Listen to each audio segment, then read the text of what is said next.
वैज्ञानिक अवधारणा के अनुसार 4.54 अरब वर्ष पूर्व पृथ्वी का तापमान 1200 डिग्री सेल्सियस था। ऐसे समय में धरती पर सिर्फ उबलता हुआ लावा, चट्टानें और कई जहरीली गैसें हुआ करती थीं।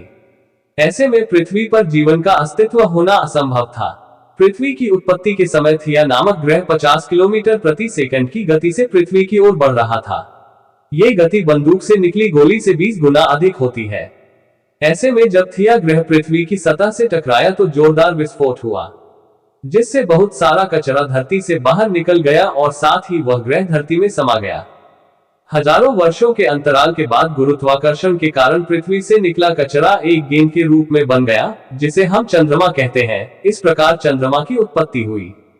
पृथ्वी की उत्पत्ति के बाद अंतरिक्ष में बची शेष चट्टानें पृथ्वी पर गिरने लगी।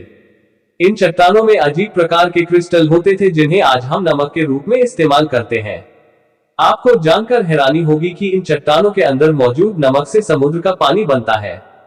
वैज्ञानिकों के अनुसार ये चट्टानें करीब 20 करोड़ साल तक धरती पर गिरती रही, जिससे धरती ने समुद्र के रूप में ढेर सारा पानी इकट्ठा कर लिया।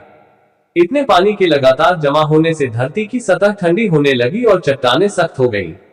लेकिन लावा अभी भी उसी रूप में पृथ्वी के आंतरिक भाग में मौजूद था और सतह का तापमान 70-80 डिग्री सेल्सियस तक पहुंच गया था। क्योंकि ये ग्रहाणु पत्थरों से बड़े थे, उनमें इतना मजबूत गुरुत्वाकर्षण था कि वे पड़ोसी ग्रहाणुओं को कक्षाओं से बाहर खींच सकते थे और टकराव के माध्यम से उन्हें अवशोषित कर सकते थे, जिससे कुछ ग्रहाणु बड़े और बड़े होते गए जब तक कि वे हजारों मील व्यास तक नहीं पहुंच गए। कुंजी उल्कापिंड है। उल्कापिंड पूरे सौर मंडल से कई अलग अलग प्रकार की सामग्री पृथ्वी पर लाते हैं, जहां वैज्ञानिक उनका अध्ययन कर सकते हैं।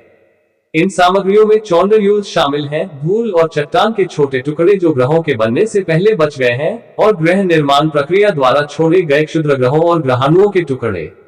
यूरेनियम और हेफनियम जैसे रेडियोधर्मी तत्व उन खनिजों के अंदर फंस जाते हैं जो इन वस्तुओं को बनाते हैं, जो ग्रह वैज्ञानिकों को ये बताने की अनुमति देते हैं कि वे कितने पुराने हैं।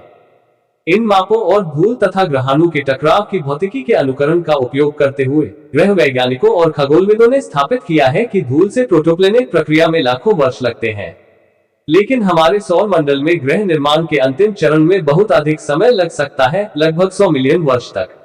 यह न केवल पृथ्वी पर सामग्री का आखिरी बड़ा योग था, बल्कि वह घटना भी थी जिसने चंद्रमा का निर्माण किया था, और यह कहानी के सबसे विवादास्पद हिस्सों में से एक है।